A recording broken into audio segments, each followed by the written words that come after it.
আসসালামু আলাইকুম রহমতুল্লাহি ওয়া বারাকাতুহু। আজকে আমি আপনাদেরকে দারুণ একটা অ্যাপ সম্পর্কে অবগত করব ইনশাআল্লাহ। তো অ্যাপটা হলো স্মার্ট ইলেকশন নামে একটা অ্যাপস আছে। এখানে কিসের জন্য এটা আমি আপনাদেরকে সাজেস্ট করব সেটা আমি বলতেছি। প্রথমত আপনারা জাস্ট অ্যাপটা ইনস্টল করার জন্য কি করবেন, স্মার্ট ইলেকশন লিখে যদি আপনারা প্লে স্টোরে সার্চ করেন তাহলে পেয়ে যাবেন স্মার্ট ইলেকশন ম্যানেজমেন্ট বিডি। এই যে দেখেন স্মার্ট ইলেকশন ম্যানেজমেন্ট বিডি, এটা আপনারা ডাউনলোড করে নেবেন। কেন করবেন এটা আমি এখনই বলতেছি। তো দেখেন আমরা যারা আমাদের গ্রামে থাকি না, তো আমরা সাধারণত জানি না যে আমাদের গ্রামে মূলত কে নির্বাচনে দাঁড়াইলেন, কাকে ভোট দেবো না দিব, বা যাবতীয় অনেক কিছু জানার থাকে যেগুলো আমরা জানি না। কিন্তু এই অ্যাপসের মাধ্যমে কিন্তু আপনারা সহজে সব কিছু জানতে পারবেন। আমি বোঝানোর সুবিধার্থে অ্যাপের ডাটা সব কিছু ক্লিয়ার করে দিচ্ছি, যাতে একদম নতুন করে আমি আপনাদেরকে দেখাতে পারি। তো এখন আমি এটা ওপেন করে নিচ্ছি। তো অ্যাপসটা ওপেন করে নিয়ে এখানে আপনারা সমস্ত তথ্য এখানে দেখতে পাবেন। আপনারা যদি ভোটার আইডি কার্ড এটার নাম্বারটা দেন এবং জন্ম তারিখ এগুলো দেন, তাহলে কিন্তু আপনারা সমস্ত তথ্য পাবেন। আপনার এলাকা, আপনার ভোটার জায়গাটা কোথায় আমি একটু আপনাদেরকে দেখিয়ে দিচ্ছি। আপনারা চাইলে কিন্তু এখানে এটা পূর্ববর্তী নির্বাচন সময় এখানে ইতোপূর্বে যা যা নির্বাচন হয়েছে, জাতীয় সংসদ নির্বাচন, এটা আছে সিটি কর্পোরেশন নির্বাচন, এমন আরও অনেক আছে, এগুলো চাইলে আপনারা দেখতে পারেন। তো জাস্ট এখন যেহেতু ত্রয়োদশ নির্বাচন চলতেছে, সংসদ নির্বাচন, জাতীয় সংসদ নির্বাচন, তো আমরা জাস্ট এখানে ক্লিক করে দিব জাতীয় সংসদ নির্বাচন। তো এই যে এখানে দেখেন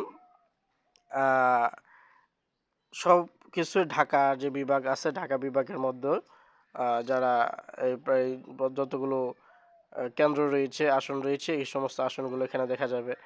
সংসদ সদস্য এখানে কোন কোন স্থানে কে কে দাঁড়াইছেন, এখানে কিন্তু সমস্ত তথ্য দেখতে পাবেন। যেমন দেখেন এখানে নাবিলা তাসনিদ এমন একজন মেয়ে প্রার্থী, একজন ঘড়িমাটিকায় একজন দাঁড়িয়েছেন।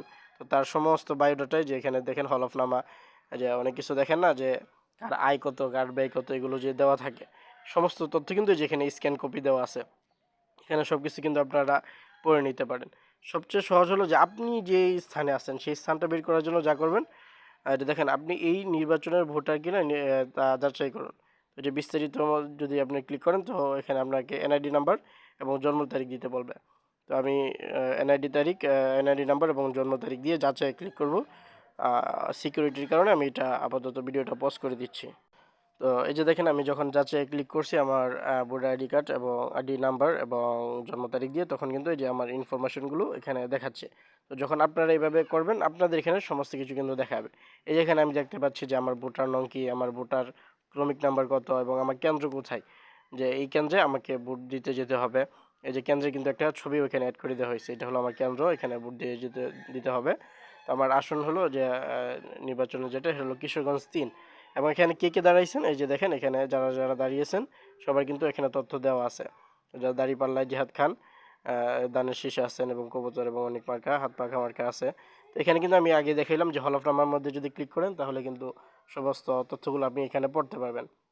ওনার সম্পর্কে যাবতীয় তথ্য এই যে হলফনামার মধ্যে তিনি যা যা দিয়েছেন এটার একটা স্ক্যান কপি এখানে আছে। এবং আয়কর রিটার্ন, এটা যে তিনি জমা দিয়েছেন মানে হলো টিন সার্টিফিকেট, পার্সোনালি যেটা ইন্ডিভিজুয়াল যেটা হয়, সেটার কিন্তু তথ্য যে এখানে স্ক্যান কপি দেওয়া আছে।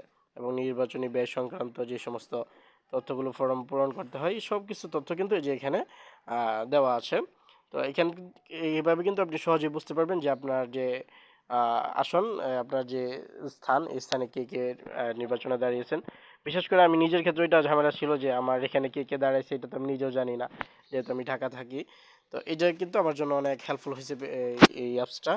তো এই জন্য আপনাদের কাছে শেয়ার করা, আপনারা কিন্তু এইভাবে সমস্ত কিছু দেখতে পাবেন এবং কখন কাকে কীভাবে ভোট দেবেন সমস্ত কিছু কিন্তু এখানে সহজেই দেখতে পাবেন। আপনি যদি লোকেশনটাও ট্র্যাক করতে চান, এখানে দেখেন দিক নির্দেশনটা ক্লিক করলে আপনাকে ম্যাপসে নিয়ে যাবে। এখান থেকে কিন্তু আপনার যে বর্তমান লোকেশন এটা যদি অন করে দেন এবং ওই একজ্যাক্ট লোকেশন এটা আপনাকে দেখাবে। বাস দিয়ে গেলে কতক্ষণ লাগবে, বাইক দিয়ে গেলে কতক্ষণ লাগবে, ট্রেনের কতক্ষণ লাগবে এবং হেঁটে গেলে কতক্ষণ লাগবে, এগুলো কিন্তু এখানে দেখাবে। ঠিক আছে, তো এইভাবে কিন্তু সহজেই আপনারা এগুলো চেক করতে পারবেন, সমস্ত কিছু এখানে দেখতে পাবেন। আপনারা চাইলে আরও একটু ঘাটাঘাটি করে আরও অনেক কিছু এখানে পেয়ে যাবেন। তো আশা করি এটা আপনাদের জন্য অনেক হেল্পফুল হবে। তো আজকে ভিডিও এতটুকুই থাকলো, দেখা হবে সামনে কোনো ভিডিওতে। আল্লাহ হাফেজ।